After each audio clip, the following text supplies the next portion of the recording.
Ya, terima kasih. Selamat sore. Ini makin sore ini. Semua pembicaranya semangat dan penanya juga semangat. Baiklah saya mendapat, tugas untuk membicarakan mengenai ventilation tube insertion. Alhamdulillahnya ini setelah Dokter Angga karena setengah dari, tindakan saya sudah dibicarakan oleh Dokter Angga, jadi saya setengah berikutnya ya. Jadi ini adalah suatu tindakan yang sangat sering dilakukan pada anak-anak dan juga dewasa, utamanya untuk mendrainase cairan di belakang, membran timpani yang untuk improve hearing-nya. Kemudian ini juga sering dilakukan pada, otitis media yang recurrent untuk mengurangi, frekuensi, infeksi. Juga ini adalah suatu, tindakan untuk kita dapat memberikan antibiotik topikal secara direct kepada, telinga tengah dan juga ini adalah untuk mengatasi, kelainan-kelainan pada ventilasi telinga tengah yang sudah dibicarakan tadi oleh Dokter, Diana Rosalina. Ya, jadi ini adalah definisinya adalah suatu tindakan untuk menempatkan pipa ventilasi melalui, miringotomi, yaitu suatu tindakan yang sudah dilakukan oleh Dokter Angga tadi untuk drainase telinga cairan telinga tengah dan, ventilasi. Jadi tugas dari pada, telinga tengah sebagai, drainase dan ventilasi karena misalnya di tuba eustachius digantikan oleh, tube ini. Nama lain adalah tim ventilation tube atau equalizing tube. Jadi memang ini karena tujuannya adalah menyamakan atau menyamakan tekanan telinga tengah dan telinga luar sehingga disebut pressure equalizing, tube. Ya, ini adalah rekomendasi, berdasarkan evidence based, yang kita dapat dari Clinical Practice Guideline dari OMA, dari, American Academy of, Otolaryngology. Ya, jadi ini, ada rekomendasi untuk melakukan tindakan, pemasangan tube ini, di mana pada pasien-pasien dengan chronic bilateral otitis media dengan efusi, dengan dibuktikannya adalah adanya gangguan dengar ini di tympanostomy. Kemudian pada anak-anak dengan, OME yang lebih dari 3 bulan dengan gejala-gejala yang, dikaitkan dengan OME ini seperti vestibular problems atau kurangnya, pendengaran dengan performance atau behavior problems, ear discomfort ini disarankan menjadi option untuk dilakukan, ventilation tube. Kemudian pada pasien dengan recurrent acute otitis media dengan middle ear effusion ini direkomendasikan untuk pemasangan tympanostomy tube. Tetapi, pada pasien-pasien dengan, tympanostomy pada pasien-pasien dengan unilateral atau bilateral OME yang tidak, cepat pengeluaran cairannya atau resolusi cairannya lebih lambat, ini juga merupakan option untuk dilakukannya pemasangan tympanostomy tube. Kemudian ini adalah yang tidak rekomendasi. Rekomendasi untuk tidak melakukan, tympanostomy tube adalah otitis media efusi dengan short duration atau, pada single episode of otitis media efusi dengan, kurang dari 3 bulan. Kemudian pada pasien-pasien dengan recurrent acute otitis media tanpa middle ear effusion, ini, tidak disarankan untuk dilakukan, pemasangan, ventilation tube. Ya, apa kontraindikasi untuk, pemasangan ventilation tube ini? Tentu tidak ada, kontraindikasi yang utama absolut untuk, pemasangan, ventilation tube ini. Tetapi dikatakan bahwa, beberapa anatomi, variasi anatomi ya kita harus pikirkan untuk, menjadi kontraindikasi relatif seperti misalnya aberran dari internal carotid artery di middle ear ya tentunya kita harus lihat itu, kita bisa lihat dari CT scan misalnya, adanya, arteri karotis interna tentunya ini tidak kita lakukan. Kemudian hal-hal yang tertentu yang memerlukan, menjadi surgeon judgment di luar dari rekomendasi-rekomendasi tadi. Jadi ada beberapa hal yang mungkin tidak perlu dilakukan atau kita merasa, perlu melakukan, pemasangan ventilation tube ini berdasarkan dari, judgment dari, surgeon.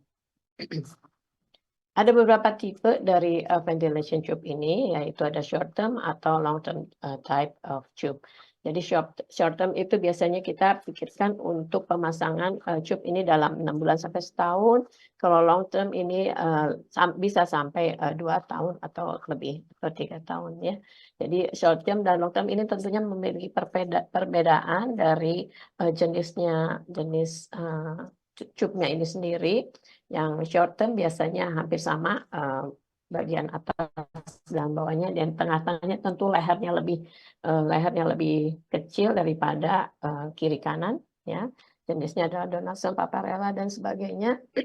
Sedangkan kalau long term, bagian yang masuk ke dalam middle ear atau di belakang membran timpani itu, di medial dari membran timpani, itu diharapkan lebih panjang atau lebih, besar sehingga dia akan menahan lebih lama agar tidak lebih cepat diekstrusi dari, ininya sendiri, penyakitnya sendiri. Tetapi, ini memiliki dan penyembuhan perforasi yang lambat. Jadi, yang short term bila, di-extrude sebelum pada waktunya, pada kasus refraktasis atau retraksi, maka kita kemudian pikirkan tabung long term untuk, menggantikan yang short term. Juga pada pasien-pasien yang kita tahu persis bahwa itu terjadi gangguan pada ventilasi tuba, misalnya disebabkan karena, akibat, radioterapi, misalnya kita pikirkan itu adalah sklerotik pada, eee tuba eustachius, maka kita pikirkan untuk memasang long term, eee, tube. Jadi ini adalah, beberapa tipe dari, tube yang akan kita pasang ya. Kemudian kita lihat, yang sering kita lakukan pada long term tube adalah kita memasangkan dengan C-tube ya. Di C-tube ini, eee, panjang sayapnya jauh lebih panjang, tapi ini lebih lentur. Kemudian, jenis-jenis ini bisa terbuat dari plastik ataupun, titanium. Nah, ini banyak, dijual dan, cukup, tidak terlalu mahal sebetulnya. Tetapi memang persediaannya di Indonesia ini kadang-kadang ada, kadang-kadang hilang, kadang-kadang hilang. Jadi memang tidak terlalu, mudah untuk, mendapatkan, secara cepat. Nah, apa yang harus kita lakukan untuk, pada pasien dengan dan anak OMS 3 bulan kita ya, apakah, ini prolong 3 bulan atau OME-nya, kalau tidak, kita watch waiting. Seperti rekomendasi tadi pertama adalah kita tidak memberikan, pemasangan ventilation pada episode yang, pendek untuk otitis media efusi. Bila prolong, kita lihat apakah ada, unilateral, ada perubahan pada telinganya, membran timpaninya, bila tidak kita juga, lakukan watchful waiting saja. Tetapi bila terdapat perubahan patologi, kita pasangkan untuk, unilateral tympanostomy tube insertion.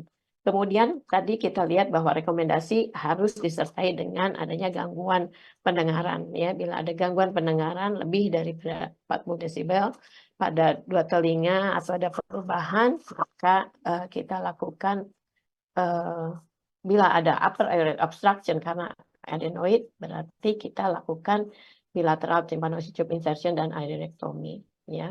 Nah, adenektomi ini memang, tidak selalu disarankan bersamaan dengan, pemberian, pemasangan ventilation tube, karena memang pada, pasien-pasien yang terbukti, ada pembesaran adenoid yang menyebabkan gangguan pernafasan atau obstruksi pernafasan, maka dilakukan adenektomi. Pada pasien-pasien, tanpa gangguan pernafasan, itu memang kita tidak langsung melakukan, adenektomi. Kemudian, tonsilektomi memang tidak dianjurkan pada pemasangan ventilation tube, tidak bersamaan dengan tonsilektomi karena tidak ada kaitannya. Tetapi adenektomi yang terbukti untuk, menyebabkan sumbatan pada jalan nafas, itu kita lakukan adenektomi. Kemudian, instrumen apa yang kita perlukan, tentunya ini bisa dilakukan dengan mikroskop atau endoskop.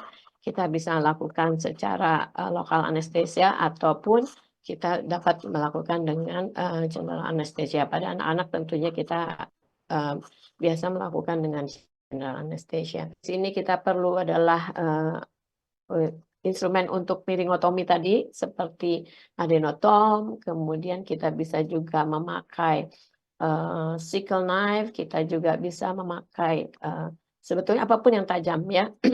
Jadi adenotom ini juga kita harus perhatikan ujungnya. Kalau ujungnya sudah tidak tajam atau kadang-kadang pemeliharaan yang tidak baik, ujungnya melengkung, itu malah nanti membuat robekan membran timpani tidak baik.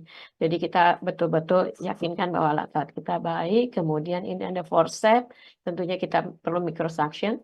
Nah, untuk pemasangan C-tube ventilation, ini ada alatnya sendiri sebetulnya. Ada alat khusus, inserter, C-tube inserter. Tetapi sebetulnya tanpa C-tube inserter juga kita bisa melakukan pemasangan C-tube ini dengan alat-alat yang sederhana. Ya, kita bisa lakukan dalam local anesthesia, dalam gambar ini kita harus meyakini bagaimana tympanic membran atau middle ear yang harus kita kenali anatominya. Jadi pada daerah-daerah seperti sudah disebutkan tadi, inferior dan anterosuperior kita bisa lakukan insisi. Kemudian kita harus meyakini bahwa memang kita sudah melakukan pemeriksaan dengan baik, bahwa anak-anak ini diperiksa dengan otoskop yang memang disarankan adalah pneumatik otoskop ya, untuk kita membuktikan adanya hearing loss. Juga kita lakukan pemeriksaan audiogram dan juga timpanogram ya. Audiogram menunjukkan adanya conductive hearing loss dan tipe B untuk timpanogram. Prosedur ini saya ambil dari buku panduan pemantapan kompetensiologi. Kita prosedur tentunya insisi ya. Insisi tidak harus di inferior, di antero, superior juga bisa dilakukan, terutama pada daerah-daerah bila insisi inferior terjadi atrektasis, jadi kita lakukan insisi. Kemudian bila ada suction, secret, kita harus suction seluruh secretnya. Kemudian kita masukkan tube ini, ventilation tube ini menggunakan forceps, dan biasanya tube ini ada ada sisi yang tajam dan sisi yang tidak tajam. Jadi sisi yang tipis atau tajam itu kita masukkan lebih dalam karena itu yang akan masuk ke dalam telinga tengah melalui membran timpani kita. Jadi ini kita masukkan di kita sisi yang tajam atau sisi yang tipis tadi ke dalam ini, dan usahakan ini tidak terlalu menekan. Kemudian kini seperti memasukkan baju bagian kita memasukkan, kemudian kaki segi juga kita masukkan. Jadi ini kita lihat cupnya adalah cup yang memakai kawat. Jadi kawatnya sebelum kita masukkan sebetulnya harus dipotong dulu supaya nanti kawat ini tidak mengganggu di liang telinga, dan itu akan menyebabkan tidak nyaman pada pasien. Jadi ini prosedurnya kita lihat ya, dengan endoskop ada overhang di anterior dari CAE. Nah, ini kita sudah lakukan insisi, kemudian kita lihat cairan cukup banyak keluar. Ya, kita suction cairan. Ya, kita harapkan bisa menyedot cairannya, mengevakuasi cairan di middle ear dengan keseluruhan. Dan kita lihat masih ada air bubble sign di dalam middle ear. Kemudian ini kita suction juga dengan baik.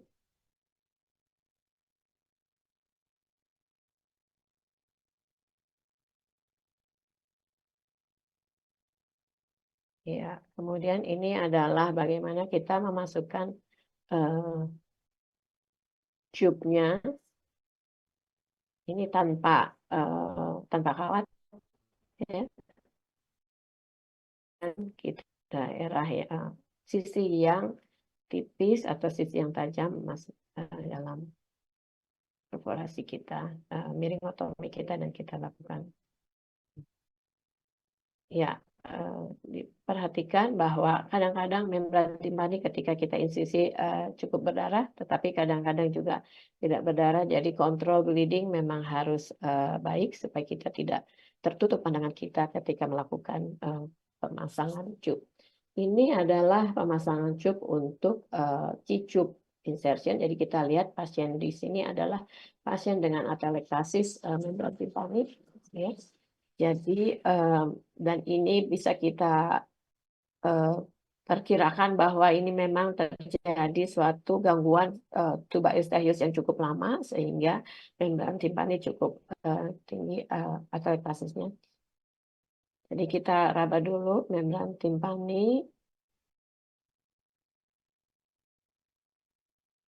Ya, kita pastikan bahwa terdapat udara ya, terdapat udara di middle ear sehingga kita dapat memasang tube ini.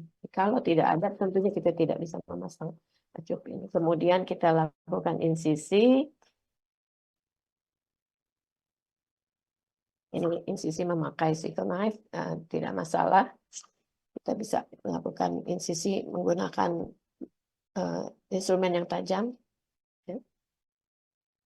Dan ini kita yakini bahwa dengan keadaan seperti ini, dengan keadaan atelektasis seperti ini, memang sulit akan sulit kita memasukkan ventilation tube. Jadi ini dengan atelektasis seperti ini biasanya kita yakini bahwa mukosa middle ear sudah sangat tebal, mungkin sekret sangat kental ya, jadi sangat mukoid. Jadi kita harus yakinkan dulu. Dan kita harus lepaskan dulu membran timpani ini karena kita takutnya membran timpani melekat pada promontorium ya, atau jadi setelah kita insisi mungkin kita lakukan satu tindakan lain untuk mengangkat membran timpani agar kita dapat memasukkan ventilation tube. Ya, ini adalah suatu tindakan kita agak mengangkat membran timpani ya, melepaskan membran timpani dari perlekatannya dengan promontorium. Kemudian baru kita nanti pasang tube-nya.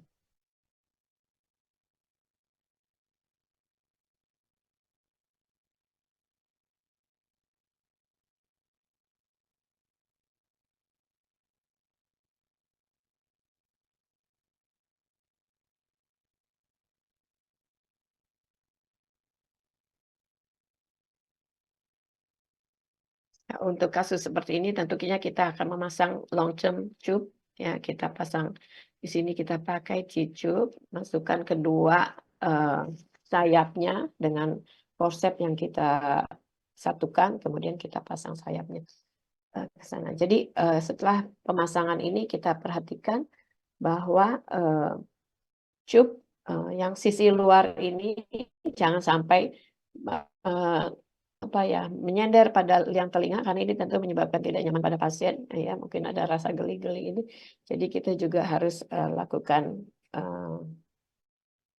positioning dari tube ini sama seperti yang short term atau long term, kita yakini bahwa ini tidak menyender pada liang telinga. Kemudian kita yakini juga pada setiap pemasangan tube, setelah tube-nya masuk ke dalam middle ear, bahwa tidak ada epitel squamosa yang melipat ke dalam middle ear untuk terjadinya menghindari terjadinya kolesteatoma. Ya, setelah prosedur yang dilakukan tentunya kita dapat memberikan eardrops sebagai apa yang diindikasikan, kemudian kita bisa memberikan analgetik atau afirmasi, kemudian evaluasi satu minggu pasca operasi. Komplikasi otore bisa terjadi dalam 16% pasien yang dilakukan pemasangan tube dalam 4 minggu, kemudian 26% dari seluruh periode ya. Kemudian obstruction yang bisa disebabkan oleh sekret yang mengental di dalam pipa itu sendiri 6-12%, kemudian adanya granulation tissue 4%, kemudian displacement dari tube ini ke dalam middle ear bisa terjadi 0,5%. Tidak banyak, tetapi ini juga bisa terjadi. Kemudian bisa terjadi premature tube extrusion.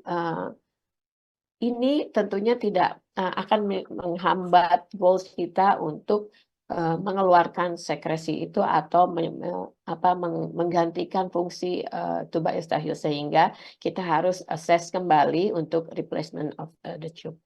Kemudian tympanotomy, tympanic membrane perforation ada 1-6%, kemudian tympanic tube yang tetap di situ setelah 2 tahun bisa terjadi juga, kemudian biofilm formation atau cholesteatoma formation dan myelinosklerosis apabila tube sudah terekstrusi dan biasanya terjadi pembentukan hyaline degeneration pada tympanic membrane sehingga terjadinya myelinosklerosis. Ini ada beberapa komplikasi ya. Yang ini adalah pembentukan mungkin obstruksi, kemudian ini tube sudah sedikit keluar yang C, kemudian D sudah ekstrusi dan meninggalkan perforasi pada membran timpanik kecil, kemudian ini adanya sekresin, otore, ya, otore dengan inflamasi, kemudian ini otore dengan granulasi, dan ini yang harus kita perhatikan karena kita harus memberikan antibiotik tetes telinga. Tips and triksnya adalah pada saat kita melakukan pemasangan tube ini, hindari menyentuh ear auditory canal dengan instrumen kita karena ini akan menyebabkan bleeding atau pada pasien dengan local anesthesia mungkin ada pain ya. Kemudian insisi jangan terlalu lebar ya, kalau tombak itu sudah pas karena tombak itu sudah diukur kelebaran untuk insisinya pakai tombak itu, karena kalau terlalu lebar ini akan menyebabkan tube bisa masuk ke dalam middle ear. Kemudian proper instrument tidak obscure pada waktu saat kita melakukan pemasangan. Kemudian control bleeding, ya tentu control bleeding karena bleeding bisa sangat menghambat kita. Kemudian kita yakinkan tidak ada epitel squamosa yang terlipat setelah insertion karena ini adalah risiko untuk pembentukan cholesteatoma. Mungkin itu dari saya, ini sebetulnya kita review saja, mudah-mudahan bermanfaat. Assalamualaikum warahmatullahi wabarakatuh.